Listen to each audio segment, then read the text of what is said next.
Inquisição, nunca mais. Artigo de Ayrton Evangelista da Costa. Este trabalho é um esboço, um ensaio, um estudo em que condensamos diversos fatos relacionados com a Inquisição. O assunto de tão vasto não se esgota nestas páginas. As dificuldades enfrentadas pela Igreja de Cristo através dos séculos devem ser conhecidas por todos os cristãos. Os católicos precisam conhecer a história negra de sua Igreja. Os evangélicos não devem esquecer os heróis da fé. Os homens que com ousadia romperam com as tradições, com o poder eclesiástico de sua época, e ajudaram na implantação de uma igreja reformada, livre do poder papal, submissa a Jesus e tendo a Bíblia Sagrada como única regra de fé e prática. Conhecer um pouco dos horrores dos tribunais eclesiásticos é descobrir o quão difícil foi a caminhada até os dias atuais. Os alicerces de nossa fé ficam mais fortalecidos quando nos miramos no exemplo de nossos irmãos do passado, atribulados, mas não angustiados, perplexos, mas não desanimados, perseguidos, mas não desamparados, abatidos, mas não destruídos. Pois bem-aventurados sois vós, quando vos injuriarem e perseguirem, e mentindo disserem todo mal contra vós, por minha causa. Mateus 5,11.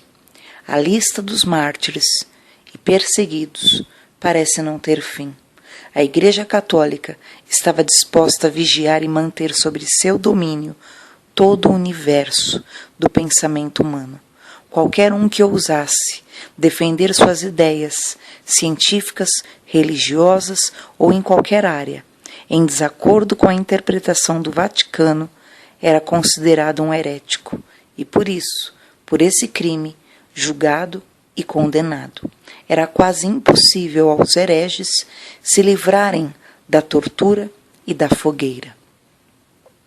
Pelo modo cruel como os protestantes foram massacrados, pela forma cruel com que subjugaram alguns sob tortura, em razão dos milhões que perderam a vida nas cruzadas, nas fogueiras, ou de outras maneiras, e por muitas outras práticas assassinas e injustas, usadas no decorrer de vários séculos de Inquisição. Não vacilamos em afirmar que esse monstruoso santo ofício foi um crime contra a humanidade. Todavia, um crime que não mais se repetirá. Nunca mais. Louvado seja nosso Senhor e Salvador Jesus Cristo. Inquisição, significado e objetivo. Também chamada de Santo Ofício, Inquisição era a designação dada a um tribunal eclesiástico vigente na Idade Média e começos dos tempos modernos. Esse tribunal, instituído pela Igreja Católica Romana, tinha por meta prioritária julgar e condenar os hereges. A palavra herege significa aquele que escolhe, que professa doutrina contrária ao que foi definido pela Igreja como sendo matéria de fé. Então, todos os que se rebelavam contra a autoridade papal ou faziam qualquer espécie de crítica à Igreja de Roma eram considerados hereges. Inquisição é o ato de inquirir, indagar, investigar, pesquisar, perguntar, interrogar judicialmente. Os hereges seriam os irmãos separados, os protestantes, os crentes, os evangélicos de hoje. Em suma, a Inquisição foi um tribunal eclesiástico criado com a finalidade de investigar e punir os crimes contra a fé católica. Da Enciclopédia Barça, volume 7, página 287 e 287, extraímos o seguinte: heresia, no sentido geral, é uma atitude, crença ou doutrina nascida de uma escolha pessoal em oposição a um sistema comumente aceito e acatado. É uma opinião firmemente defendida contra uma doutrina estabelecida. A Igreja Católica, no seu direito canônico, estabelece uma distinção entre heresia, apostasia e cisma. Assim diz esse documento: depois de recebido o batismo, se alguém, conservando o nome de cristão, nega alguma das verdades que se devem crer com fé divina e católica, ou dela duvida, é herege.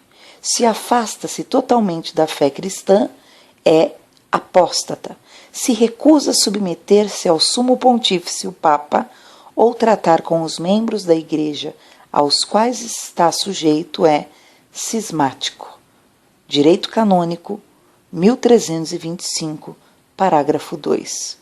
Então, por esse raciocínio e decreto de Roma, os milhões de crentes no mundo são hereges e cismáticos, porque negam muitas das verdades da fé católica, não se submetem ao sumo pontífice, o Papa, e só reconhecem Jesus Cristo como autoridade máxima da Igreja.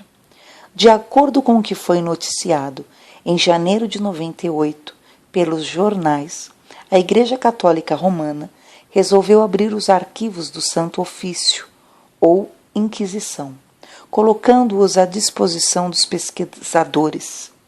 Nesses arquivos constam 4.500 obras sobre fatos e julgamentos de 4 séculos da Igreja Católica, conforme noticiado. A abertura desses processos é de muita valia para os pesquisadores, historiadores e interessados em conhecer um pouco mais do passado negro da Igreja de Roma. Nem por isso a humanidade deixou de conhecer as crueldades, as chacinas, o extermínio, as torturas que tiraram a vida de milhões de hereges. Os arquivos do Vaticano vão mostrar certamente com mais detalhes como foram conduzidos os processos sumários e quais os métodos usados para obter confissões e retratações. Todavia, a guarda às 7 chaves dessas informações não impediu que o mundo tomasse conhecimento dos crimes cometidos pelos tribunais inquisitórios. A história não pôde ser apagada. O início das perseguições. Embora a Inquisição tenha alcançado seu apogeu no século XIII, suas origens remontam ao século IX. O herege espanhol Prisciliano foi condenado à morte pelos bispos espanhóis no ano de 1385 e no século V. Muitos casos de execuções de hereges na fogueira ou por estrangulamento.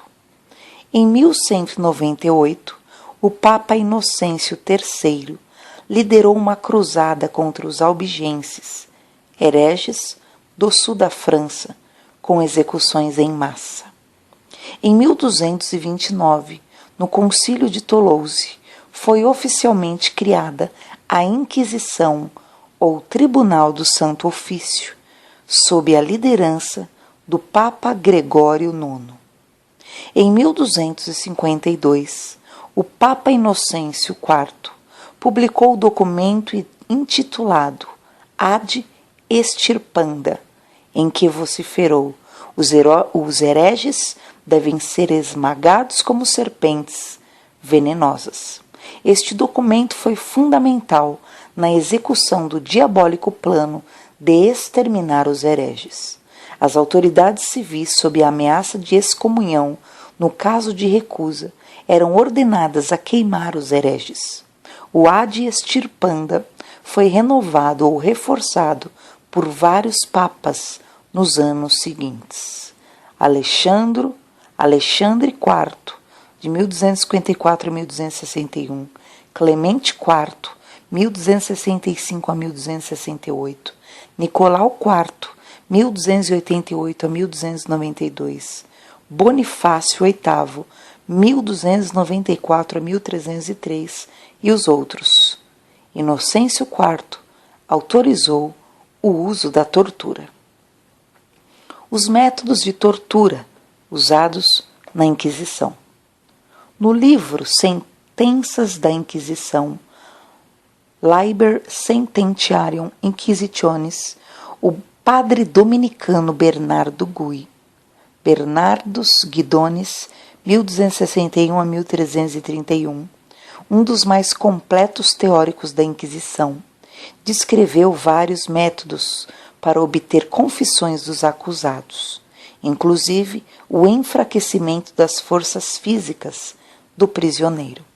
Usava-se, dentre outros, os seguintes processos de tortura: a manjedoura, para deslocar as juntas do corpo, arrancar unhas, ferro em brasa sob várias partes do corpo, rolar o corpo sobre lâminas afiadas, uso das botas espanholas para esmagar as pernas e os pés, a virgem de ferro, um pequeno compartimento em forma humana aparelhado com facas que, ao ser fechado, dilacerava o corpo da vítima, suspensão violenta do corpo, amarrado pelos pés, provocando deslocamento das juntas, chumbo derretido no ouvido e na boca, arrancar os olhos, açoites com crueldade, forçar os hereges a pular de abismos para cima de paus pontiagudos, engolir pedaços do próprio corpo,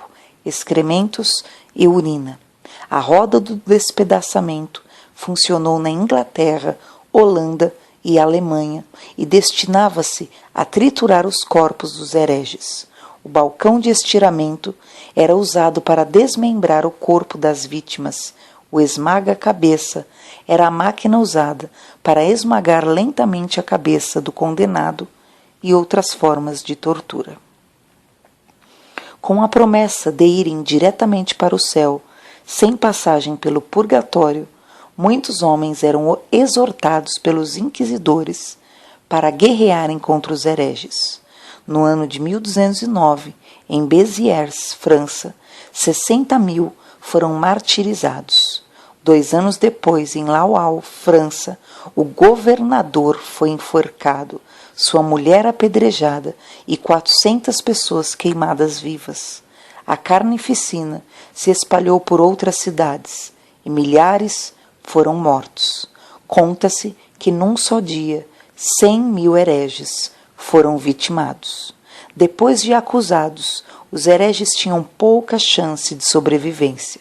Geralmente as vítimas não conheciam seus acusadores, que podiam ser homens, mulheres e até crianças. O processo era sumário, ou seja, rápido, sem formalidades, sem direito de defesa. Ao réu, a única alternativa era confessar e retratar-se, renunciar sua fé e aceitar o domínio e autoridade da Igreja Católica Romana. Os direitos de liberdade e de livre escolha não eram respeitados. A Igreja de Roma, sob o pretexto de que detinha as chaves dos céus e do inferno e poderes para livrar as almas do purgatório e perdoar pecados, pretendia ser universal, dominar as nações mediante pressão sobre seus governantes e estabelecer seus domínios por toda a terra. A crueldade e a matança da Inquisição. Veremos a seguir um relatório sucinto do extermínio de hereges. Primeiro, a matança dos valdenses. Um dos primeiros grupos organizados a serem atormentados foram os valdenses. Valdenses eram chamados os membros da seita, também chamada Pobres de Leão, fundadas pelo mercador Pedro Valdo por volta de 1170 na França. Inspirada na pobreza evangélica, repudiava a riqueza da Igreja Católica. O grupo organizado por Pedro Valdo, um rico comerciante, cria que todos os homens tinham o direito de possuir a Bíblia traduzida na sua própria língua. Acreditavam também que a Bíblia era a autoridade final para a fé e para a vida.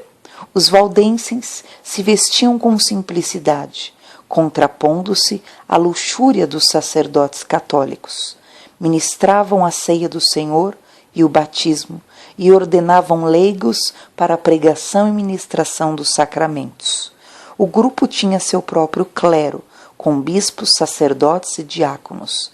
Tal liberdade não era admitida pela Igreja Católica porque não havia submissão ao Papa e aos seus ensinos. Os valdenses possuíam a Bíblia traduzida na sua língua materna, o que facilitou a pregação da palavra. Outros grupos sucumbiram diante das ameaças e castigos impostos pelos romanistas. Os valdenses, todavia, resistiram. Na escuridão das cavernas, cada versículo era copiado, lido e ensinado. Na Bíblia encontraram a luz, uma luz forte que inunda corpo, alma e espírito, uma luz chamada Jesus.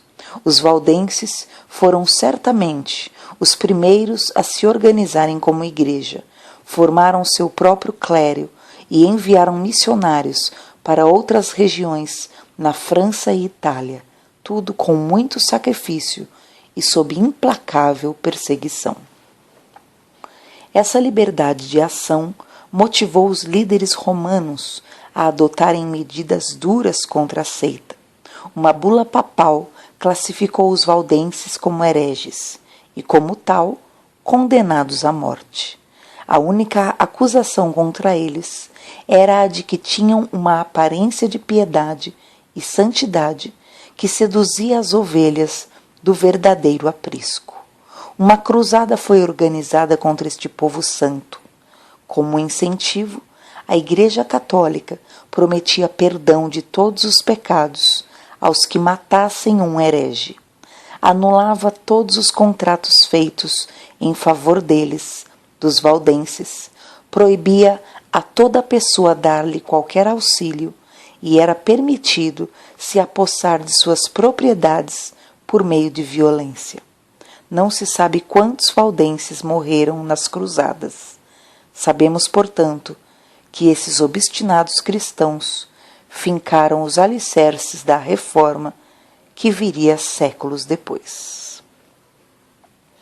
O massacre de São Bartolomeu. Os católicos franceses apelidavam de huguenotes os protestantes, uma designação depreciativa. Já fomos tratados de huguenotes, hereges, heréticos, protestantes, cristãos novos, irmãos separados, crentes evangélicos, etc. Mas o Pai nos chama de filhos. O massacre de São Bartolomeu, ou a Noite de São Bartolomeu, ficou conhecida como a mais horrível entre as ações diabólicas de todos os séculos. Com a concordância do Papa Gregório XIII, o rei da França, Carlos IX, eliminou em poucos dias milhares de huguenotes. A matança iniciou-se na noite de 24 de 8 de 1572, em Paris, e se estendeu a todas as cidades onde se encontravam protestantes. Segundo Ellen White, em seu livro Grande Conflito, foram martirizados cerca de 70 mil neste massacre. Quando a notícia do massacre chegou a Roma, a alegria do clero não teve limites. O cardeal de Lorena recompensou o mensageiro com 1000 coroas. O canhão de Santo Ângelo reboou em alegre salva. Os sinos dobraram em todos os campanários. E o Papa XIII, acompanhado dos cardeais e outros dignatários eclesiásticos, foi em longa procissão à igreja de São Luís, onde o cardeal de Lorena cantou o Te Deum. Um sacerdote falou daquele dia tão cheio de felicidade e regozijo, em que o Santíssimo Padre recebeu a notícia e foi em aparato solene dar graças a Deus e a São Luís. Para comemorar e perpetuar na memória dos povos esse horrendo massacre, por ordem do Papa Gregório XIII, foi cunhada uma moeda onde se via a figura de um anjo com a espada numa mão e na outra uma cruz diante de um grupo de horrorizados huguenotes. Nesta moeda comemorativa lia-se a seguinte inscrição: Hugonotorum Stanges, 1572. A matança dos huguenotes, 1572. Em seu livro Os Piores Assassinos e Hereges da História, o historiador e pesquisador cearense Jeová Mendes, à página 238, assim registra a fatídica noite de São Bartolomeu. Papa Gregório XIII, Ugo Buoncompagni, 1502 a 1585. Em irreprimível ritmo acelerado, recrudescia o ódio contra os protestantes em rumo de um trágico desfecho. O cardeal de Lorena, com a aprovação e bênção pontífice de Gregório XIII, engendrou o mais horrível banho de sangue por motivos religiosos em toda a história da França ou de qualquer nação do mundo. Consumou-se o projeto assassino aos 24 de agosto de 1572, a inqualificável noite de São Bartolomeu, sendo nesse macabro festival de sangue morto o impetérrimo Coligny, mártir do Evangelho e honra de sua pátria, como troféu da bárbara carnificina. A cabeça de Coligny fora remetida ao Sumo Pontífice Gregório XIII. Maurício Malacciari, História dos Papas, volume 4, página 68. O massacre dos albigenses. Albigenses eram os nascidos na cidade de Albi, sul da França, em 1198, por iniciativa do Papa Inocêncio III. Foram instituídos os Inquisidores da Fé contra os albigenses. Esses franceses foram considerados hereges, porque seus ensinos doutrinários não se alinhavam com os da Igreja de Roma. O extermínio começou no ano de 1209 e se estendeu por 20 anos, quando milhares de albigenses pereceram. Fale-se em mais de 20.000 mortos, entre homens, mulheres e crianças. O massacre da Espanha. Tomás de Torquemada, 1420 a 1498, espanhol, padre dominicano, nomeado para cargo de grande inquisidor pelo Papa Sisto IV. Dirigiu as operações do Tribunal do Santo Ofício durante 14 anos. Celebrizou-se por seu fanatismo religioso e crueldade. De mãos dadas com os reis católicos, promoveu a expulsão dos judeus da Espanha por édito real de 31 de 3 de 1492, tendo estes o prazo reduzido de 4 meses para se retirarem do país sem levarem dinheiro, ouro ou prata.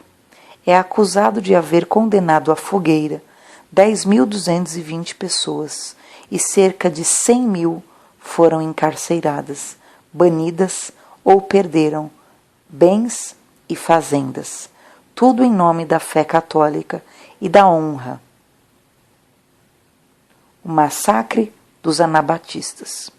Grupo religioso iniciado na Inglaterra no século XIV, que defendia o batismo somente da pessoa adulta, por autorização do Papa V, 1566 a 1572.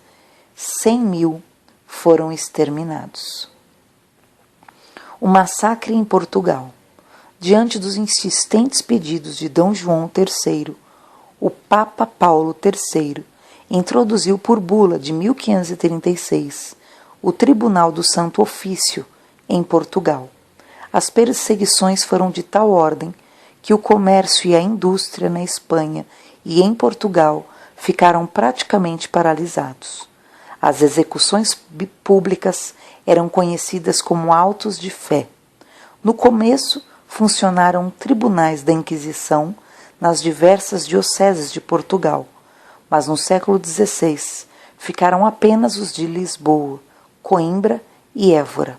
Depois somente o da capital do reino, presidido pelo Inquisidor-Geral. Até 1732, em Portugal, o número de sentenciados atingiu 23.068, dos quais 1.554 foram condenados à morte. Na Torre do Tombo, em Lisboa, estão registrados mais de 36.000 processos. Daí porque os 4.500 processos constantes dos arquivos de terror do Vaticano, os arquivos do Santo Ofício, recentemente liberados aos pesquisadores, não contam toda a história da desumana Inquisição. Referências gerais sobre a Inquisição. A Inquisição em Cuba. Não havia parte nenhuma no mundo onde os protestantes ou hereges estivessem livres para o exercício de sua fé. Partindo da Europa, muitos procuraram refúgio nas Américas do Sul e Central, o Novo Mundo. Mas para cá também vieram os inquisidores. A Inquisição em Cuba iniciou-se em 1516, sob o comando de Dom Juan de Quevedo, bispo de Cuba, que com requintes de maldade eliminou 75 hereges. A Inquisição no Brasil. O padre Antônio Vieira, de 1608 a 1697, pregador missionário e diplomata, defensor dos indígenas, considerado a maior figura intelectual luso-brasileira do século XVII, foi condenado por heresia pelo Santo Ofício e mantido em prisão por cerca de 2 anos. O brasileiro Antônio José da Silva, poeta e comediólogo, foi um dos supliciados em autos da fé. A Inquisição se instalou no Brasil em 3 ocasiões. Em 9/6 de 1591 na Bahia, por 3 anos. Em Pernambuco de 1593 a 95 e novamente na Bahia em 1618. A notícia de que no século XVIII a Inquisição atuou no Brasil, segundo o Jornal Mensageiro da Paz, número 1334, de maio de 98.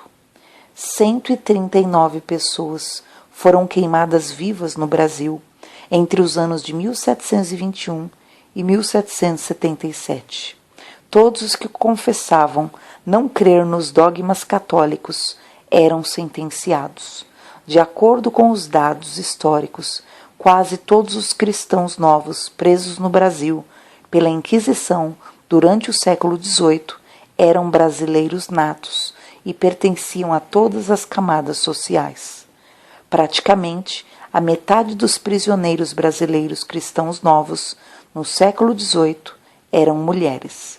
Na Paraíba, Guiomar Nunes foi condenada à morte na fogueira em um processo julgado em Lisboa. A Inquisição interferiu profundamente na vida colonial brasileira durante mais de 2 séculos. Um dos exemplos dessa interferência era a perseguição aos descendentes de judeus. Os que estavam nessa condição podiam ser punidos com a morte, confisco dos bens e, na melhor das hipóteses, ficavam impedidos de assumir cargos públicos. A matéria do Mensageiro da Paz foi assinada por Regina Coeli.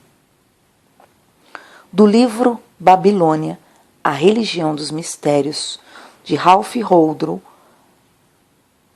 diz: as autoridades civis eram ordenadas pelos papas, sob pena de excomunhão, a executarem as sentenças legais que condenavam os hereges impenitentes ao poste.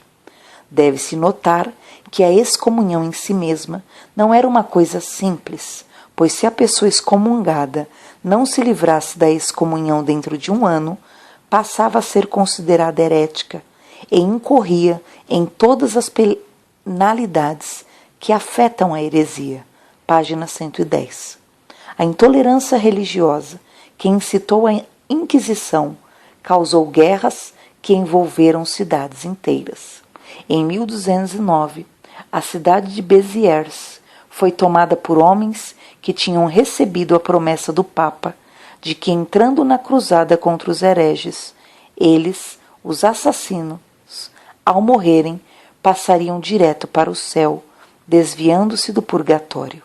Reporta-se que 60.000 nessa cidade pereceram pela espada.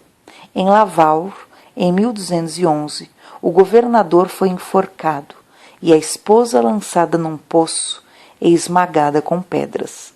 400 pessoas foram queimadas vivas em Laval. Os cruzados assistiram à missa solene pela manhã, em seguida passaram a tomar outras cidades da área. Neste cerco, estima-se que 100.000 albigenses protestantes caíram em um só dia. Seus corpos foram amontoados e queimados. No massacre de Merindol, 500 mulheres foram trancadas em um celeiro, ao qual atearam fogo. Se qualquer uma pulasse das janelas, seria recebida na ponta de lanças. Mulheres foram ostensiva e dolorosamente violentadas. Crianças assassinadas diante de seus pais. Algumas pessoas eram lançadas de abismos ou arrancavam suas roupas e arrastavam-nas pelas ruas. Métodos semelhantes foram usados no massacre de Orange, em 1562. O exército italiano, enviado pelo Papa Pio IV, recebeu ordem de matar homens, mulheres e crianças. A ordem foi seguida com terrível crueldade, sendo o povo exposto a vergonha e tortura indescritíveis. 10.000 huguenotes protestantes foram mortos e no sangrento massacre em Paris, no dia de São Bartolomeu, em 1572. Página 113 e 114. Enciclopédia Barça, volume 8, página 30-31, edição 1977. Em 1229, no Concílio de Toulouse, criou-se oficialmente a Inquisição, ou Tribunal do Santo Ofício. A partir desse momento, e sobretudo com o trabalho dos frades dominicanos, foi-se precisando a legislação e jurisprudência da Inquisição. O processo era sumário. O acusado podia ignorar o nome do acusador. Mulheres, crianças e escravos podiam ser testemunhas na acusação, mas não na defesa. Num desses processos consta o nome de uma testemunha de 10 anos de idade. O padre dominicano Bernardus Guidones, 1261 a 1331, um dos mais completos teóricos da Inquisição, enumerou no seu Liber Sententiarum Inquisitionis, livro das sentenças da Inquisição, vários processos para a boa obtenção de confissões, inclusive pelo enfraquecimento da força física dos prisioneiros. Do livro Os Piores Assassinos e Hereges da História, de Caim a Saddam Hussein, do cearense Jeová Mendes, edição 1997, páginas 249 e 250. Em toda a sua calamitosa história, a Igreja Católica nada mais tem feito que perseguir o homem, sob o sofisma de agir em nome de Deus. Vejamos os morticínios que ela levou a efeito. As cruzadas à Terra Santa custaram à humanidade o sacrifício de 2 milhões de vítimas. De Leão V a Clemente IX, papas, os sanguinários agentes do catolicismo que dominavam a França, a Holanda, a Alemanha, Flandes e a Inglaterra realizaram a tenebrosa, São Bartolomeu, de que já falamos, degolando, massacrando, queimando mais de 2 milhões de fiéis a Cristo, enquanto a Companhia de Jesus, obra do abominável Inácio de Loyola, cometia as maiores atrocidades, chegando mesmo a envenenar o Papa Clemente XIV. O seu agente São Francisco Xavier, em missão no Japão, imolava cerca de 400 mil nipônicos. As cruzadas levadas a efeito entre os indígenas da América, segundo Las Casas, bispo espanhol e testemunho ocular de perseguição e autos da fé, sacrificaram 12 milhões de seres em holocausto à Igreja Católica. A guerra religiosa que se seguiu ao suplício do padre João Rus e Jerônimo de Praga contou mais de 150 mil vidas imoladas para a Igreja Romana. No século XIV, o grande cisma do Oriente cobriu a Europa de cadáveres, dado que nada menos de 50 mil vidas foram o preço cobrado pela ira papal. As cruzadas levadas a efeito, a partir de Gregório VII, Papa, roubaram à Europa cerca de 300 mil homens, assassinados com requintes de selvageria nas terras de Báltico. Os frades, cavaleiros, além de uma devastação e pilhagem completa, ainda sacrificaram mais de 100 mil vidas. A imperatriz Teodora, dando cumprimento a uma penitência imposta pelo seu confessor, fez massacrar 120 mil maniqueus no ano 845. As disputas religiosas entre iconoclastas e iconolótras devastaram muitas províncias, resultando ainda no sacrifício de mais de 60 mil cristãos degolados e queimados. A Santa Inquisição, na sua longa e tenebrosa jornada, levou aos mais horrorosos suplícios, inclusive às fogueiras, algumas centenas de milhares e pobres desgraçados. Segundo o barão do Roubat, a Igreja Católica Romana, pelos seus papas, bispos e padres, é a responsável pelo sacrifício de cerca de 10 milhões de vidas. Que mais é preciso dizer? As tentativas de algemar a palavra de Deus. A história dos massacres e perseguições perde-se no tempo. Quase impossível para os historiadores é levantar o número exato ou aproximado de vítimas da Inquisição. O banho de sangue começou na Europa, mais precisamente na França, e se estendeu por países vizinhos. Havia por parte da Igreja de Roma uma preocupação constante com a propagação do Evangelho, com o conhecimento da palavra, com a tradução da Bíblia em outras línguas. Preocupação no sentido de proibir. Só pelo fato de um católico passar a ler as Escrituras, estava sujeito a ser considerado um herege e, como tal, ser excomungado e levado à fogueira. A Bíblia era, assim, considerada um obstáculo às pretensões da Igreja de Roma de colocar todos os povos sob seus domínios. Muitos meios foram usados para que a Bíblia ficasse restrita ao pequeno círculo dos sacerdotes, dos padres, dos bispos e dos papas. Dentre as medidas para conter o avanço da palavra de Deus estão as seguintes. Em 1229, o Concílio de Toulouse, França, o mesmo que criou a diabólica Inquisição, determinou: proibimos os leigos de possuírem o Velho e o Novo Testamento.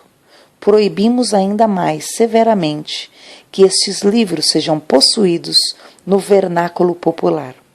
As casas, os mais humildes lugares de esconderijo, e mesmo os retiros subterrâneos de homens condenados por possuírem as Escrituras, devem ser inteiramente destruídos.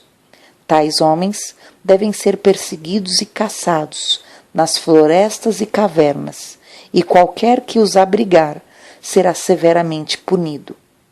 Concil Tolosan, Papa Gregório IX, ano cristão de 1229.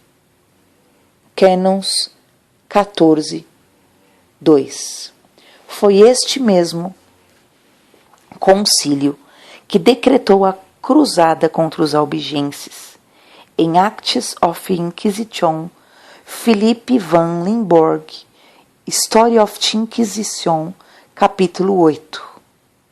Temos a seguinte declaração conciliar. Essa peste, a Bíblia, assumiu tal extensão que algumas pessoas indicaram sacerdotes por si próprias, e mesmo alguns evangélicos que distorcem e destruíram a verdade do Evangelho e fizeram o Evangelho para seus próprios propósitos. Elas sabem que a pregação e explanação da Bíblia é absolutamente proibida aos membros leigos. No Concílio e Constança, em 1415, o santo Wycliffe, protestante, foi postumamente condenado como o pestilento canalha de abominável heresia que inventou uma nova tradução das Escrituras em sua língua materna. O Papa Pio IX, em sua encíclica Quanta Cura, em 8 de dezembro de 1866, emitiu uma lista de 8 erros sob 10 diferentes títulos. Sob o título 4, ele diz: socialismo, comunismo, sociedades clandestinas, sociedades bíblicas, pestes. Estas devem ser destruídas através de todos os meios possíveis. Em 1546, Roma decretou a tradição tem autoridade igual à da Bíblia. Esse dogma está em voga até hoje, até porque existe o dogma da infalibilidade papal. Ora, se os dogmas, bulas, decretos papais e resoluções outras possuem autoridade igual à da Sagrada Escritura, os católicos não precisam buscar verdades na palavra de Deus. O Papa Júlio III, preocupado com os rumos que a sua igreja estava tomando, ou seja, perdendo prestígio e poder diante do número cada vez maior de irmãos separados, ou cristãos novos, ou protestantes, apesar dos massacres, convocou 3 bispos dos mais sábios e lhes confiou a missão de estudarem com cuidado o problema e apresentarem as sugestões cabíveis.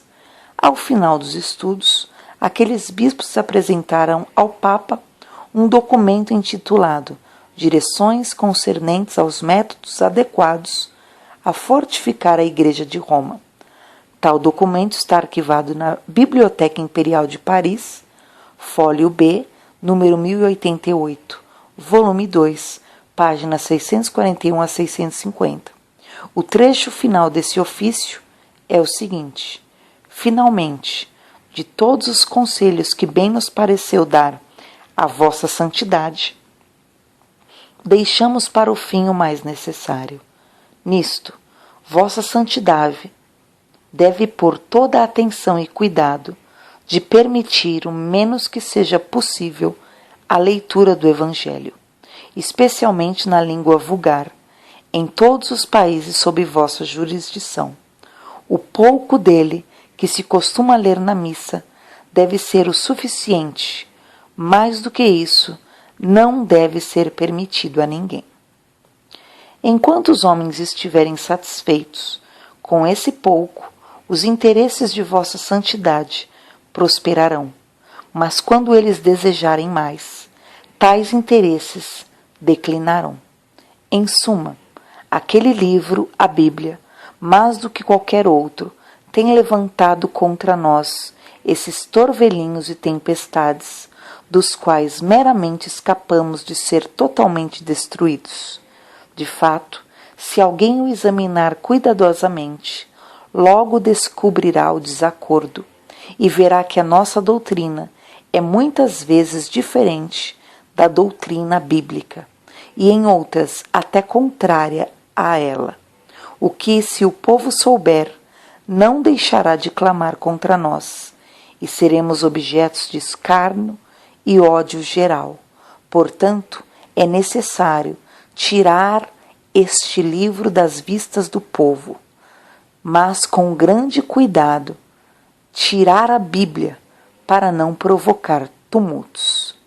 Assinam Bologna, 20 de outubro de 1553, Vicentius de Durtanintius, Egidius Falseta e Gerardus Busdragos. Além de tentar tapar a boca de Deus, algemando a sua palavra, a Igreja de Roma modifica ou suprime trechos sagrados da Bíblia para justificar sua tradição. Daremos 2 exemplos. 1. Acatou o livro apócrifo de Macabeus, dentre outros, admitindo-o como divinamente inspirado para justificar a oração pelos mortos. 2. Suprimiu o 2º mandamento em seu catecismo. No Catecismo da Primeira Eucaristia, 12ª edição, Paulina, São Paulo, 1975, a página 70, lê-se: Mandamentos da lei de Deus: amar a Deus sobre todas as coisas, não tomar seu santo nome em vão, guardar os domingos e festas, honrar pai e mãe, não matar, não pecar contra a castidade, não furtar, não levantar falso testemunho, não desejar a mulher do próximo, não cobiçar as coisas alheias.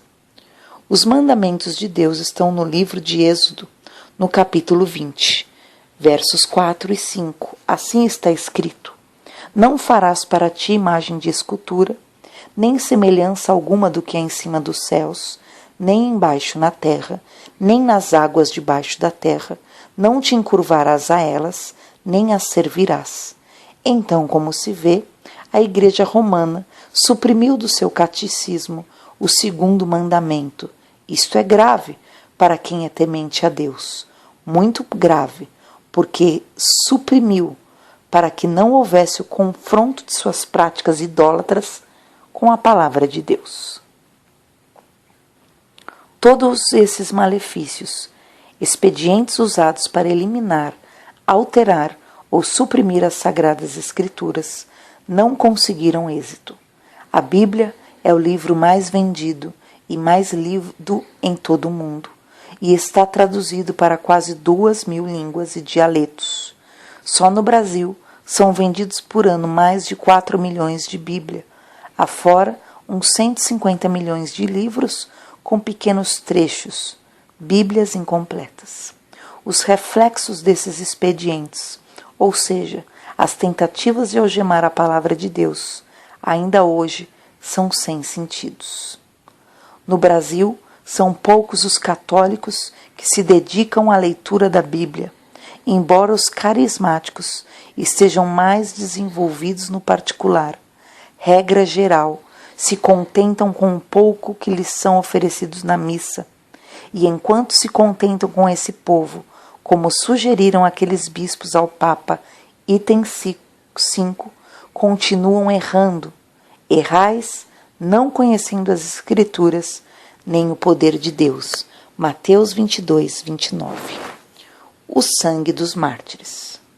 Não se pode separar a Inquisição da Reforma, uma vez que as perseguições e com elas os inquisidores surgiram em decorrência do protesto, advindo daí a alcunha de protestantes, de homens inconformados com as doutrinas e práticas da Igreja Romana, cada vez mais se distanciando do Evangelho de Jesus Cristo. Wycliffe, John Hus, Jerônimo e Lutero não se calaram diante da luxúria, da venda de indulgências, do jogo de interesses e do baixo nível moral do clero romano. Esses reformadores desejavam, em suma, criar condições favoráveis a que a Igreja Católica Romana corrigisse seus erros.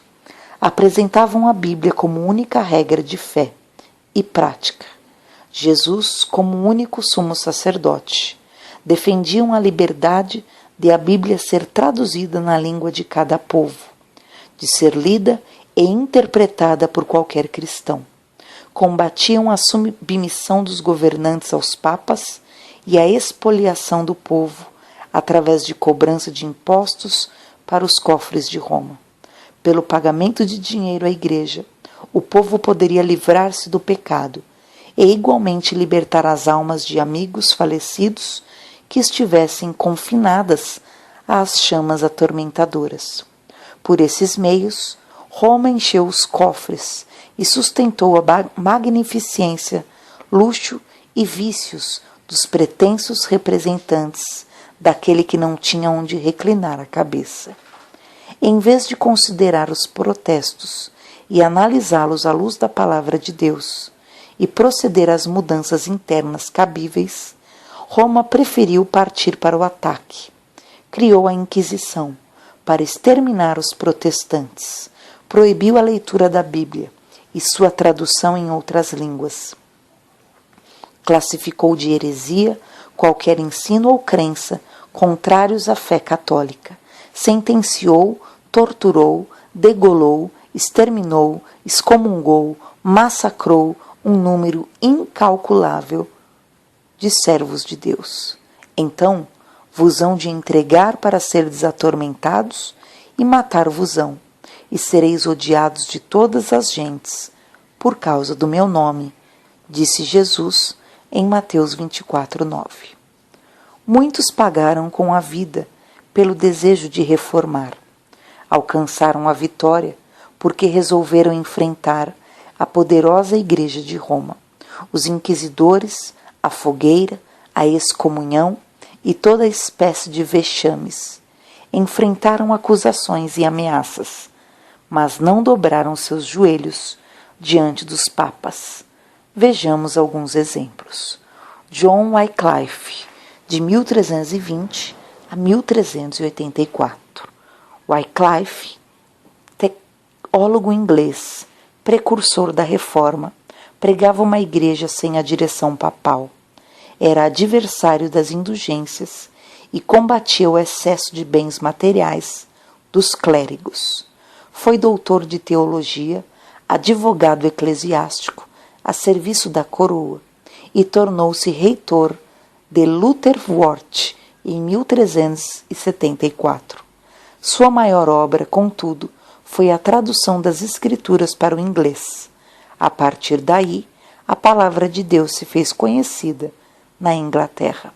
Ousado e destemido, Wycliffe atacou de forma brilhante o clero romano, acusando-o de explorar o povo e os governantes com a venda de indulgências, de criar clima de tensão e horror ao ameaçar os fiéis com excomunhão, de tentar conter a propagação da palavra ao proibir a leitura da Bíblia e a sua tradução para línguas conhecidas do povo. Chamado a retratar-se por ocasião de uma enfermidade que muito o enfraqueceu, disse: não, hei de morrer, mas viver e denunciar novamente as más ações dos frades. Tendo sido levado pela terceira vez ao tribunal eclesiástico e acusado de heresia, Wycliffe declarou: com que julgais estar a contender? Com um ancião às bordas da sepultura? Não, estais a contender com a verdade. Verdade que é mais forte do que vós e vos vencerá. Deus livrou Wycliffe da fogueira. Faleceu repentinamente, após um ataque de paralisia. Sua voz silenciou, mas sua fé em Jesus Cristo fez discípulos em todo o mundo. John Hus, 1369 a 1415. Divulgador das ideias de Wycliffe, natural da Boêmia, depois de completar o curso superior, ordenou-se sacerdote. Havendo exercido o cargo de professor e mais tarde de reitor da Universidade de Praga, John Hus, embora não estivesse de acordo com todos os ensinos de Wycliffe, ficou bastante influenciado pelas ideias desse inglês e resolveu se aprofundar mais no estudo da Bíblia.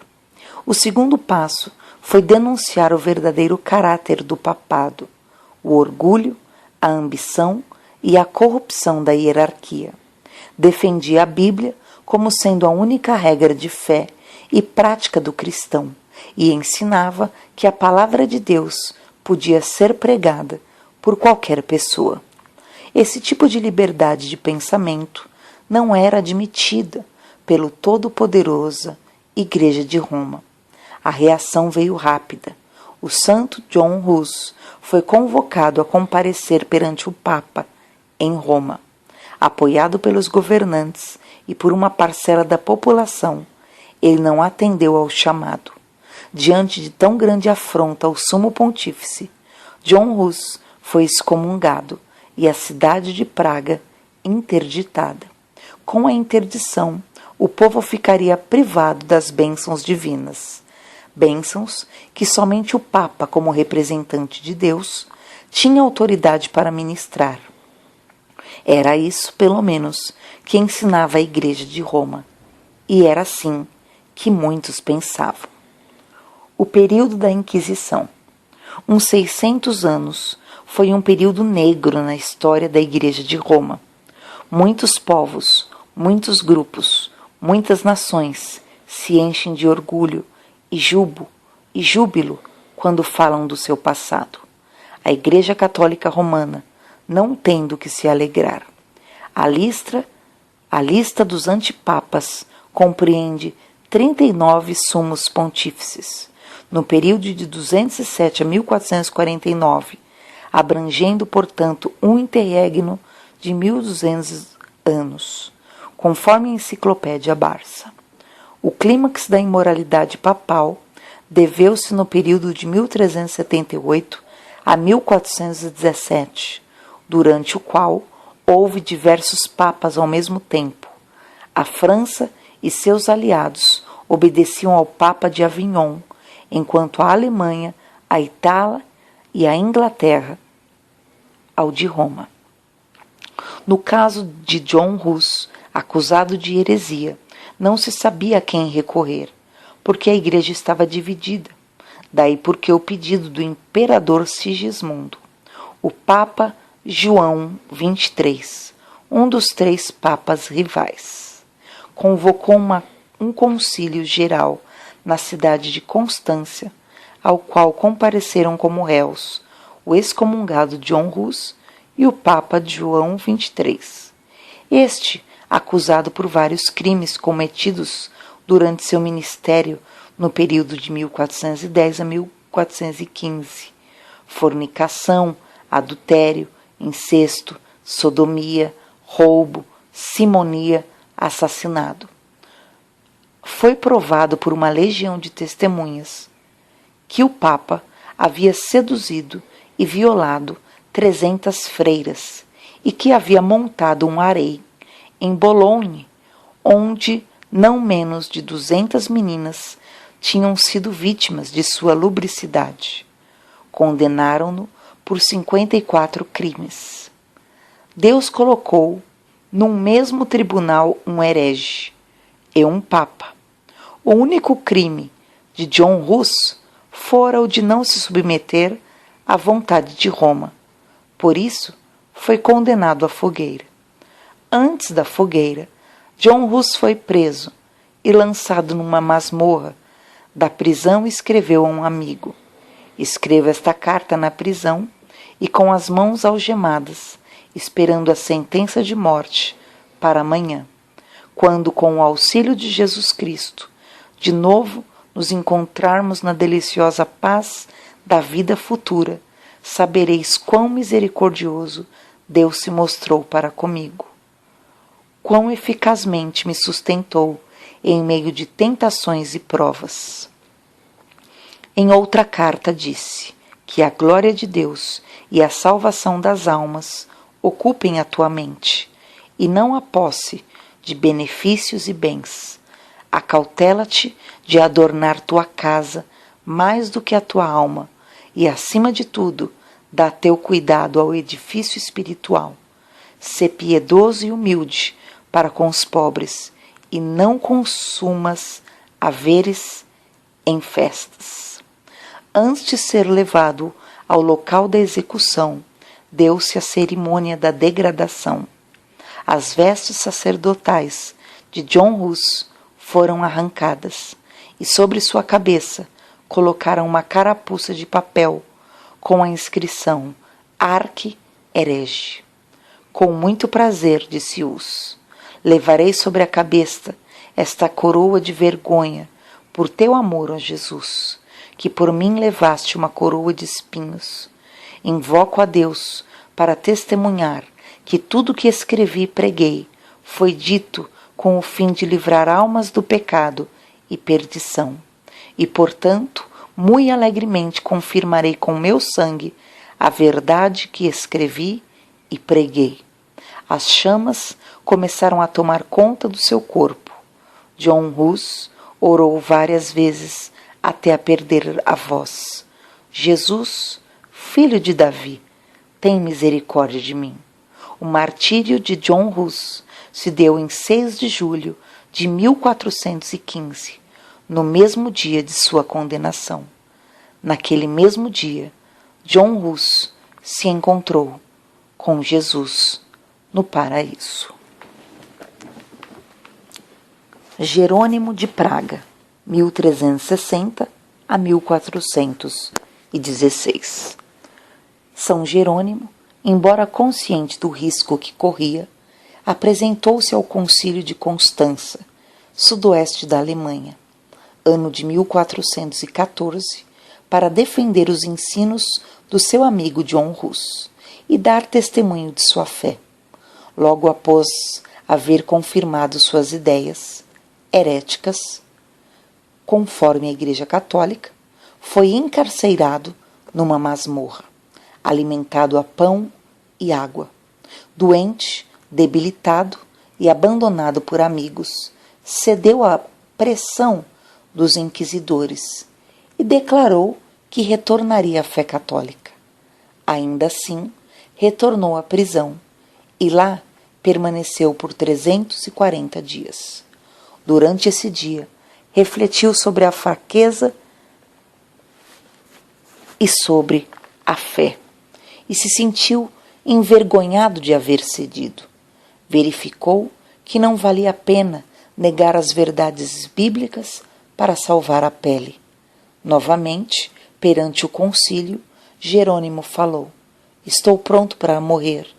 Não recuarei diante dos tormentos que me estão preparados por meus inimigos e falsas testemunhas, que um dia terão que prestar contas de suas imposturas diante do grande Deus, a quem nada pôde enganar. De todos os pecados que cometi desde minha juventude, nenhum pesa tão gravemente em meu espírito e me acusa tão pungente remorso como aquele que cometi neste lugar fatídico, quando aprovei a iníqua sentença dada contra Wycliffe e com o santo mártir John Hus, meu mestre e amigo. E prosseguiu Jerônimo: confesso de todo o coração e declaro com horror que desgraçadamente fraquejei quando, por medo da morte, condenei suas doutrinas. Portanto, suplico a Deus Todo-Poderoso se digne perdoar meus pecados, e em particular este, o mais hediondo de todos. Provai-me pelas Escrituras que estou em erro, e o abjurarei. São as tradições dos homens mais dignas de fé do que o Evangelho do nosso Salvador? São Jerônimo foi logo levado à fogueira. Quando as chamas começaram a queimar seu corpo, orou ao Pai: Senhor Pai Todo-Poderoso, tenha piedade de mim e perdoa os meus pecados, pois sabes que sempre amei tua verdade. Joana d'Arc, 1412 a 1431. Uma das milhares de vítimas dos autos da fé do Santo Ofício. Dizendo-se enviada por Deus, ela desejou e conseguiu, embora parcialmente, livrar sua pátria, a França, da dominação inglesa. A heroína da França não se livrou das mãos dos inquisidores.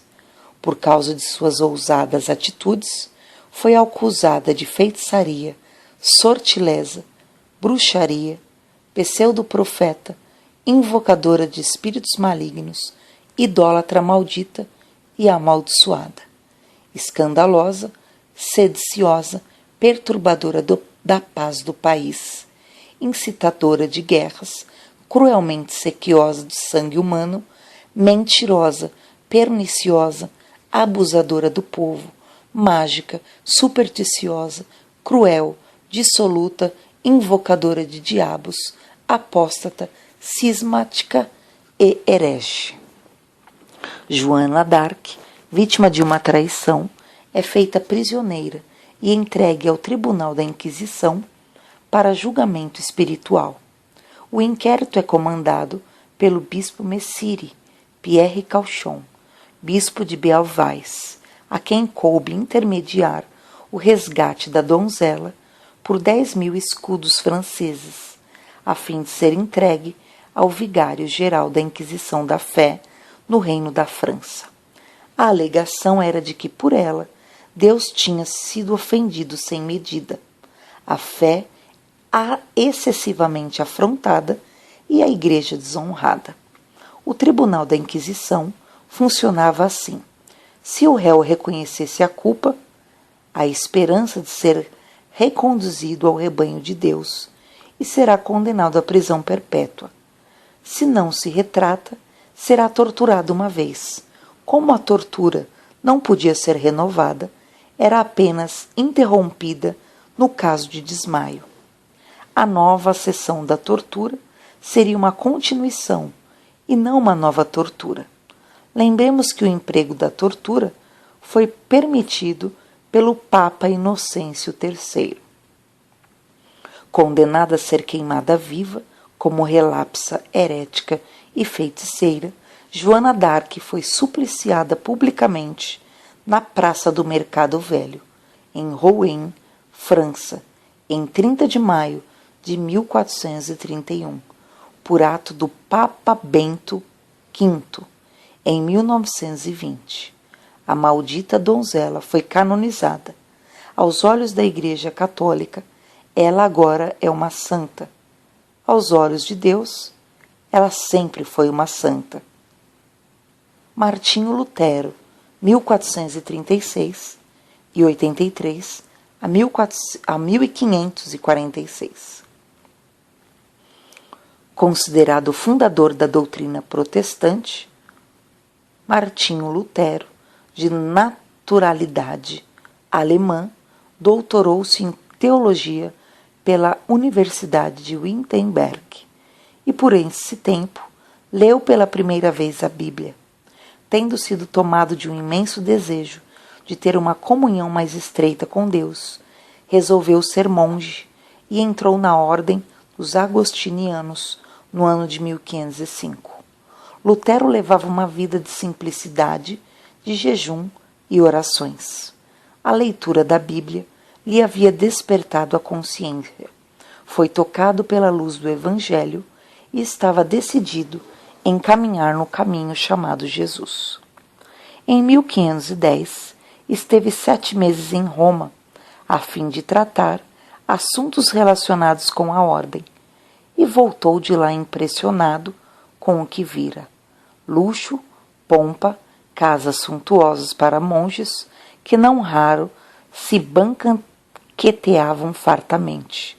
E não apenas isso, ele se encheu de espanto ao ver a iniquidade entre o clero, gracejos imorais dos prelados, profanidade durante a missa, desregramento e libertinagem.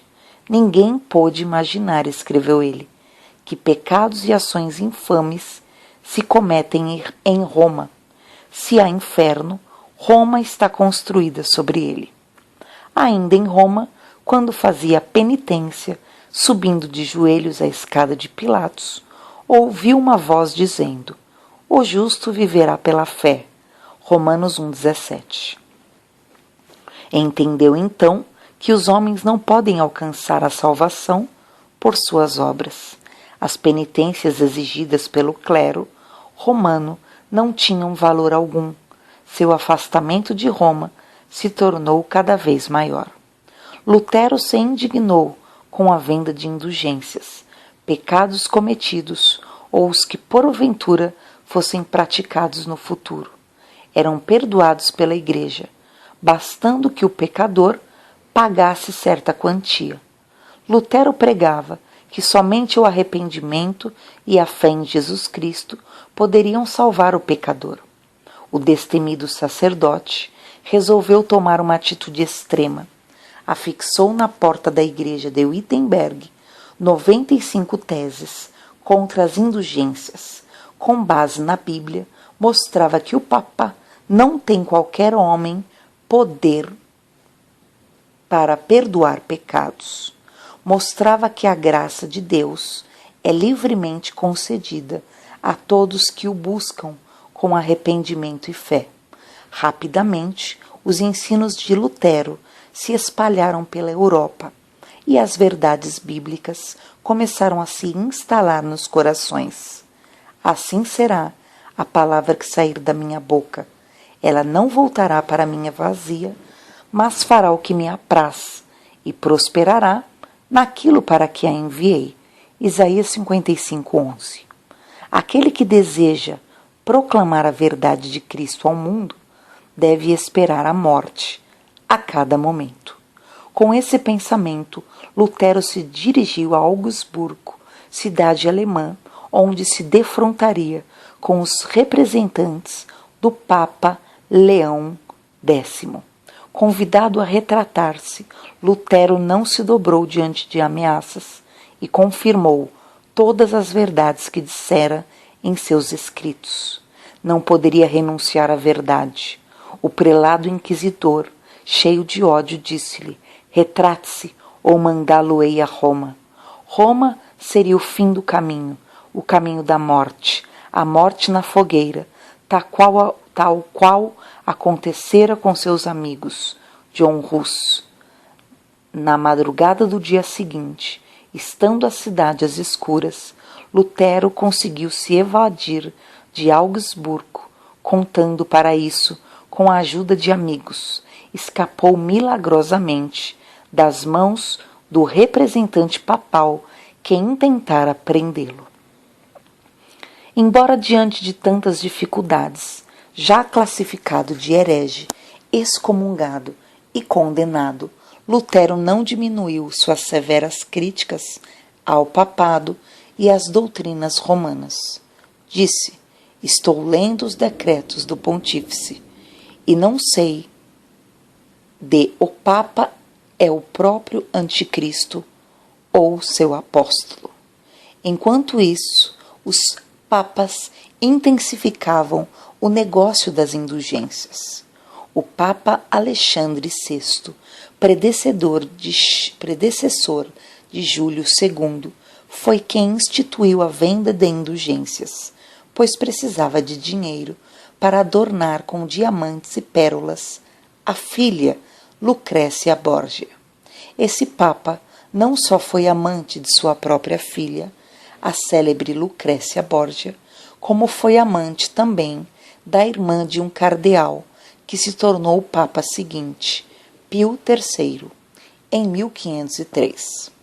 Os papas Júlio II e Leão X, por sua vez, apelaram para o rendoso comércio do perdão, aquele tendo em mira a construção da Basílica de São Pedro, e este para satisfazer seus gastos supérfluos. Um dos encarregados da venda das indulgências, o frei João Tezel, fazia-o com voz forte nas feiras anuais, oferecendo a sua mercadoria. Dizia: assim que o dinheiro tilinta na caixa, a alma solta fora do purgatório. Ninguém mais se importava em pecar, e a moralidade estava em baixa. Se algum padre desejava impor alguma penitência, os fiéis apresentavam o documento comprovando a compra do perdão divino. Enquanto a Igreja de Roma subtraía elevados recursos financeiros ao povo, com heresias, suposições e ameaças, Lutero se aprofundava no estudo da Bíblia. Declarava abertamente que não havia distinção entre pecado mortal e pecado venial, como dizia o catolicismo, pois afirmava: pecado é pecado, sem gradação, e qualquer pecado leva ao inferno, pois afasta o pecador de Deus. Boa parte de seus sermões era destinada a protestar contra o comércio das indulgências, dizendo que estas eram inúteis, e perguntava: se o Papa pode libertar as almas do purgatório quando lhe dão dinheiro, por que não esvazia de uma vez o purgatório? Abrimos aqui um parênteses para perguntar: se as missas de sétimo dia podem livrar as almas do purgatório, por que não se faz uma única missa, uma missão em favor de todas as almas e as livras de uma só vez do fogo purificador? Martinho Lutero continuou derrubando uma a uma com a palavra as doutrinas romanas. A um enviado do Papa Leão X, que lhe propôs uma reconciliação e alegou como argumento a autoridade do Papa, Lutero respondeu com firmeza: só na Bíblia e não no Papa reside a autoridade.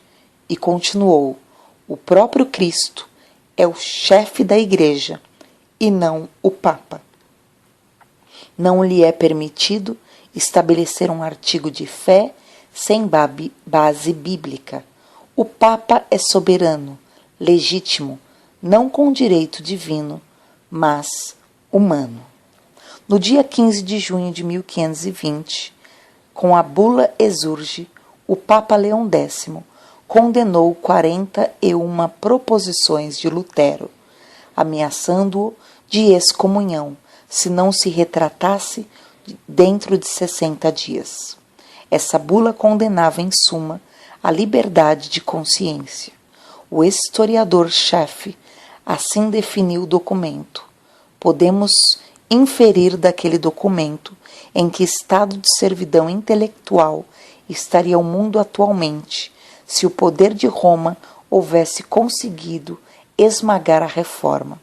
Difícil será avaliar quanto devemos a Martinho Lutero no terreno da liberdade e do progresso.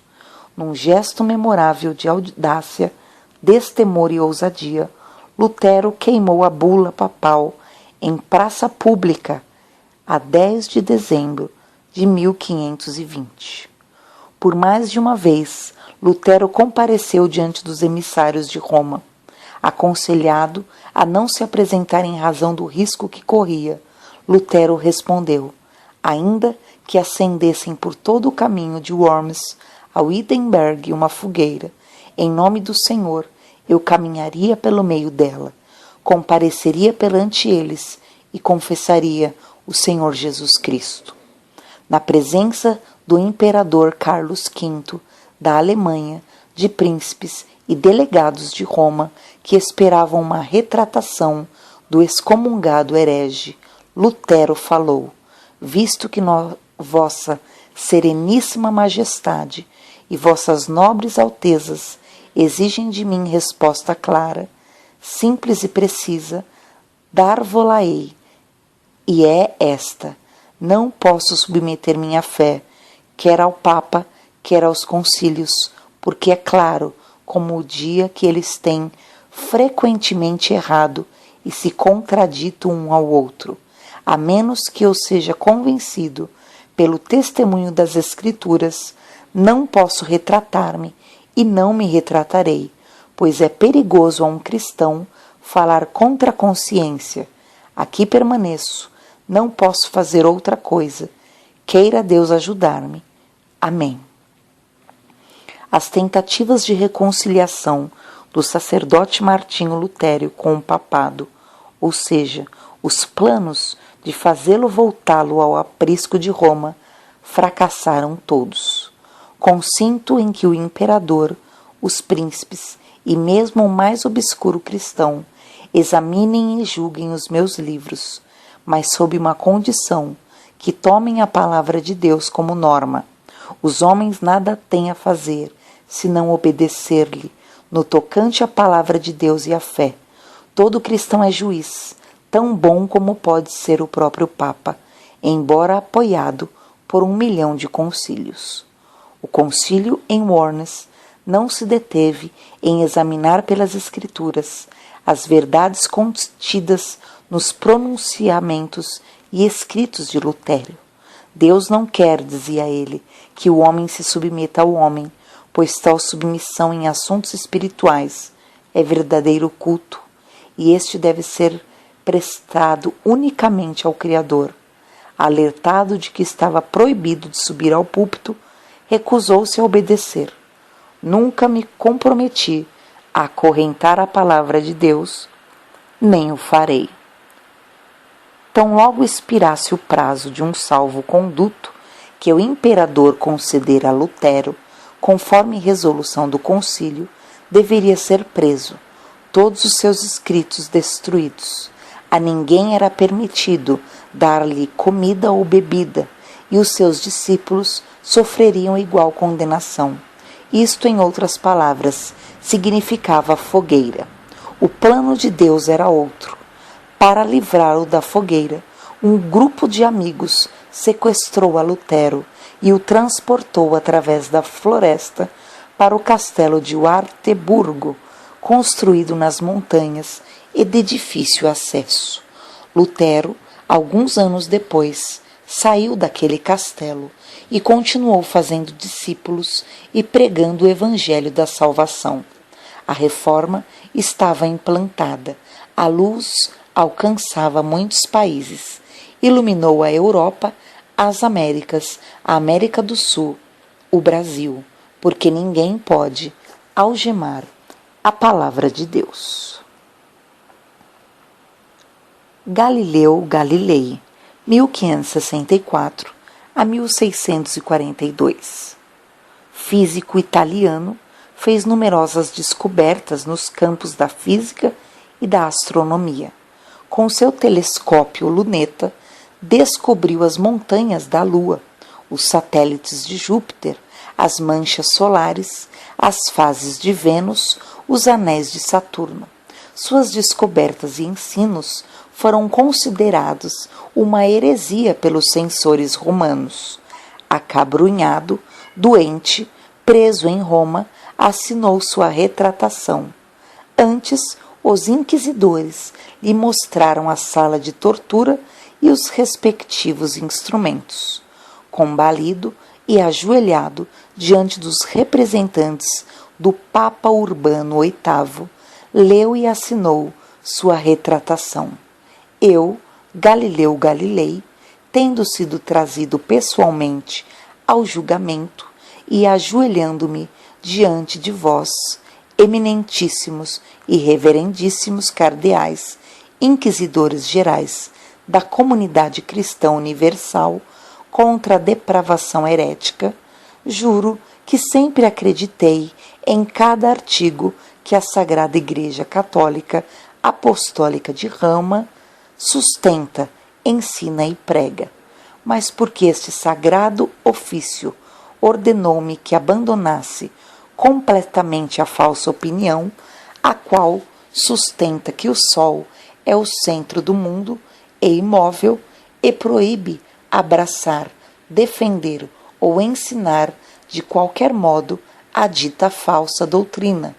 Com sinceridade abjuro, maldigo e detesto os ditos erros de heresia. A diabólica Inquisição não só condenou os ensinos de Galileu, mas também os de Copérnico. O Tribunal Inquisitório assim se pronunciou. A tese de que o Sol é o centro do sistema e não se move ao redor da Terra é nécia, absurda, teologicamente falsa e herética, sendo frontalmente contrária às Sagradas Escrituras. Galileu livrou-se da fogueira, mas passou vários meses sob prisão. Muito doente e cego, veio a falecer no dia 8 de janeiro de 1642, e a Igreja de Roma acabava de escrever mais um capítulo de terror em sua história. Em janeiro de 1998, o Papa João Paulo II formalizou o tardio pedido de perdão ao notável astrônomo Galileu. Podemos imaginar quão constrangedor para esse notável homem foi ajoelhar-se diante de uma corte devassa e negar anos e anos de estudo e observação. Dizem que Galileu, antes de morrer, balbuciou: a terra por si se move. Mártires anônimos: Wycliffe, John Hus, Jerônimo e Lutero foram citados apenas como exemplo. O caminho da fogueira foi trilhado por milhares e milhares de mártires anônimos, gente simples, discípulos fervorosos, pessoas indefesas e pobres, homens, mulheres, jovens, velhos e crianças, vítimas da sanha assassina dos representantes da poderosa Igreja Católica Romana, que, aliada ao poder das armas, teve a pretensão de ser universal e de impor suas doutrinas aos seus súditos. Mártires anônimos foram os albigenses e os valdenses. Mártir quase desconhecido foi Luís de Berquim, que, apaixonado pelo Evangelho, foi estrangulado e queimado em 1529, sem tempo para dar uma última palavra. Mártires anônimos foram muitos franceses, queimados vivos com requintes de crueldade, sem direito à defesa. A todos esses homens de fé e de coragem, baluartes da defesa das Sagradas Escrituras como única fonte de autoridade, a eles nossa homenagem, nossa gratidão, nossa admiração pelo que fizeram em prol de um cristianismo livre de heresias, de idolatria e de práticas pagãs. Recuso-me a chamar a Inquisição de Santo Ofício ou de Santa Inquisição. Seria santa se inspirada por Deus ou a seu serviço. Não foi de inspiração divina, porque Deus é amor.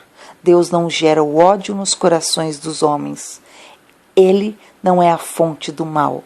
Não foi de inspiração divina a Inquisição, porque Deus não iria perseguir, torturar e executar homens e mulheres que defendiam as Escrituras sagradas. Ou seja, a palavra de Deus não foi de inspiração divina, porque muitos dos papas que direta ou indiretamente comandaram os massacres, papas, frades, monges, padres, cardeais, o clero romano, não possuíam a direção do Espírito Santo, pois foram chamados de antipapas em razão do baixo nível moral em que viviam: adultério, imoralidade sexual, estupros e luxúria.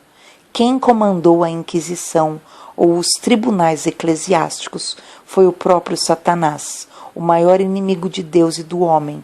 Ele, o diabo, foi quem arquitetou esse plano diabólico nos palácios de Roma, pois ele era o mais interessado em algemar a palavra de Deus, em não permitir a divulgação e propagação do Evangelho, em cristianizar o paganismo ou paganizar o cristianismo. A Inquisição teve, portanto, origem diabólica. O paradoxo é que esse crime contra a humanidade foi urdido no seio de uma igreja que se declarou infalível e dona da verdade. Em nenhuma outra época se assistiu com tanta realidade o cumprimento da profecia de Jesus. Mateus 24, 9. Então vos hão de entregar para seres atormentados e vos matarão. Sereis odiados de todas as nações por causa do meu nome. Nesse tempo, muitos se escandalizarão, trair-se-ão mutualmente e se odiarão uns aos outros. Surgirão muitos falsos profetas e enganarão a muitos. E este evangelho do reino será pregado em todo o mundo, em testemunho a todas as nações. Então virá o fim. O cumprimento desta profecia continua em andamento. Milhares de cristãos são mortos anualmente em todo o mundo. Mas, por outro lado, o Evangelho do Reino continua sendo pregado. Será pregado em todo o mundo, mudando a vida de milhões de pessoas. As cruzadas e a Inquisição mataram mais gente do que o nazismo na Segunda Guerra, na qual morreram 6 milhões de judeus. Os massacres em nome de Deus vitimaram um número bem superior de pessoas classificadas de hereges, acusadas de desenvolverem uma fé contrária à da Igreja Católica, de não aceitarem a infalível autoridade papal e de combaterem ousadamente a imoralidade, a ganância e a corrupção no clero romano. Não se tem notícia de que os assassinos da Inquisição tenham se submetido a um tribunal internacional para responder por seus crimes. Um ou outro papa foi preso e condenado, como no caso do Papa João XXIII, julgado e condenado pelo Concílio de Constança por 54 crimes da pior espécie. A história condena a todos, mas a justiça maior virá dos céus, o Rei dos Reis, o Senhor dos Senhores, o justo juiz, quando voltar, derramará seus juízos sobre a terra, e os criminosos que morreram sem arrependimento e conversão receberão o merecido castigo. O sangue dos mártires estará sempre na lembrança dos homens. As perseguições e os massacres foram contra o próprio Jesus. Veja o que disse Jesus a Saulo, este que perseguia os cristãos. Saulo, Saulo, por que me persegues? Eu sou Jesus, a quem tu persegues. Palavras finais. O que relatamos neste estudo representa apenas uma pequena parcela do que foi realmente a diabólica Inquisição e o que ela representa de negativo para toda a humanidade. Os representantes papais nunca agiam sozinhos. A Igreja Católica estava atrelada de tal forma aos imperadores, reis e governos que, por vezes, não se sabia o que pesava mais num massacre, se o motivo religioso, em que Roma defendia seus altos interesses, ou o político, sob manobra dos governantes. O certo é que a parceria Igreja-Estado fabricou uma arma mortífera, a Inquisição. O sanguinário Hitler tentou purificar a raça ariana, executando o povo judeu. Os sanguinários inquisidores tentaram purificar a fé católica, matando os hereges. Uma pergunta que devemos fazer é a seguinte: a Igreja Católica, Apostólica e Romana foi realmente guiada desde sua instituição pelo Espírito Santo? Se a resposta for negativa, então a criação da Inquisição está plenamente justificada. Se positiva, a resposta, isto é, se aceitarmos a versão de que o Espírito de Deus guiou essa igreja desde o seu nascedouro, teremos que fazer outra indagação. O Espírito Santo não escolhe homens sanguinários para dirigir a Igreja de Cristo. O Espírito Santo não erra. Quando lemos o livro de Atos, deparamo-nos com o Senhor Jesus orientando, exortando e guiando sua igreja e até comissionando obreiros. Assim, em muitas ocasiões, o Espírito de Deus conduziu os destinos da Igreja de Cristo. Em nenhum momento vê-se aqueles santos cometerem qualquer deslize, qualquer ato reprovável. Não alimentavam o desejo de exterminar as pessoas que não aceitavam o Evangelho ou não se convertiam. Para justificar os crimes cometidos pelos inquisidores, a Igreja de Roma põe a culpa no diabo. O Espírito Santo permitiu que forças demoníacas se instalassem na sede dessa igreja em Roma, donde saíram as bulas e decretos papais, autorizando os consentindo as cruzadas, os massacres, as perseguições, proibindo a tradução da Bíblia em outras línguas, proibindo aos leigos as leituras das Sagradas Escrituras, autorizando a venda de perdão, indulgências, como se fosse uma mercadoria, impedindo a livre manifestação do pensamento?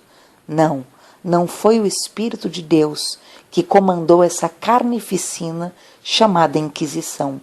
Quem armou essa trama foi o mesmo Espírito que enganou Eva, o mesmo que tentou Jesus no deserto, o mesmo que encarnou em Hitler.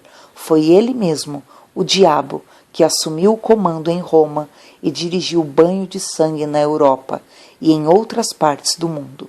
A Igreja Católica perdeu uma das melhores oportunidades de sua história de voltar-se à palavra de Deus, remover os empecilhos, rever suas doutrinas, ouvir os reformadores, humilhar-se, arrepender-se e suplicar a misericórdia do Senhor. Somente assim a influência maligna seria contida.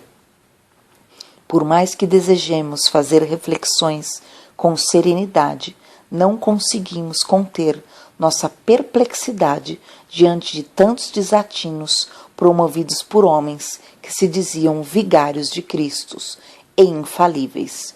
Os crimes cometidos em nome da fé católica, quer nas cruzadas, quer nos tribunais de inquisições, são crimes inqualificáveis, crimes contra a humanidade e, como tal, devem ser lembrados por todos os séculos. Jesus afirmou que as portas do inferno não prevalecerão contra a sua igreja. Não prevaleceram. A Igreja de Cristo, que parecia aterrada diante do poder de Roma, saiu-se vitoriosa. As muralhas de Jericó foram derrubadas. De nada valeram as perseguições, as humilhações e a matança. A luz do Evangelho se espalhou pelo mundo. Não houve como impedir a propagação do Evangelho do nosso Salvador. Mais uma vez, o inimigo foi derrotado. Acossados em determinada cidade ou região, os crentes procuravam refúgios nas cavernas, nos guetos ou em outras nações. Mas por onde passavam, davam testemunho de sua fé. Por toda parte, a fé bíblica era aceita com alegria em substituição à fé católica. A Igreja de Roma viu cair por terra seu intento de ser universal. A palavra católica quer dizer universal. Nas regiões onde o protestantismo prevaleceu, a Igreja Romana foi substituída por uma série de igrejas evangélicas autônomas, completamente desligadas do poder papal. O sangue dos justos serviu para regar a palavra plantada. A Inquisição não impediu o crescimento numérico e qualitativo dos protestantes, que, submissos a Deus e a sua palavra, desprezavam tradições e dogmas não alinhados com a Bíblia Sagrada. Louvado, engrandecido e exaltado seja o nome do nosso Senhor e Salvador Jesus Cristo. Eis aí apenas um esboço do que foi a diabólica Inquisição, que tantos malefícios causou à humanidade. Muito longe estamos de conhecer todos os labirintos dos tribunais inquisitórios. O atual representante da Igreja de Roma tem ensaiado pedidos de perdão, como no caso de Galileu Galilei. Mas pergunto, pedido de perdão a quem? A Deus? À humanidade? Às famílias das vítimas? Ora, não se pode pedir perdão a Deus em nome de um pecador. Ademais, não é o caso de pedido de perdão em nome da entidade religiosa, porque não será a Igreja Romana que receberá o castigo eterno. O castigo será individual. Cada um receberá pessoalmente a sentença do justo juiz. Logo, o pedido do perdão formulado pela Igreja Católica através do seu líder em 98 é, na verdade, um gesto elogiável, uma manifestação de humildade, mas por si só não apaga o pecado dos algozes da Inquisição. Sem arrependimento não há perdão, e sem perdão não há salvação. Todos os impedidos no massacre, todos os envolvidos nos massacres, papas, cardeais, frades, monges, reis e rainhas, se não se arrependerem de seus crimes e não rogarem o perdão de Deus, ou seja, se não se converterem ao Senhor Jesus antes de morrerem, certamente estarão num lugar de tormentos e ali aguardarão a plenitude do tempo para serem lançados no fogo do lago de enxofre. É assim que ensina a palavra de Deus. Apocalipse 21:8. Mas quanto aos medrosos, aos incrédulos, aos abomináveis, aos homicidas, aos adúlteros, aos feiticeiros, aos idólatras e a todos os mentirosos, a sua parte será no lago que arde, com fogo e enxofre, que é a segunda morte. Apocalipse 21:8. Católicos e protestantes hoje vivem em paz. A Igreja Católica não mais classifica os protestantes de hereges. Hoje chama-os de irmãos separados, exceção feita às escaramuças na Irlanda do Norte, que duram 30 anos. Crentes e católicos não se defrontam, não se enfrentam no corpo a corpo. O Vaticano não se pode negar, empenha-se pela paz entre as nações. A Igreja Católica reconhece seus erros e, humilde, pede perdão à humanidade. Devemos perdoá-la, mas não podemos apagar a história. A verdade é que as fogueiras do Santo Ofício não mais se acenderão. Nunca mais Inquisição. Graças a Deus. Esse é um texto de Ayrton Evangelista da Costa.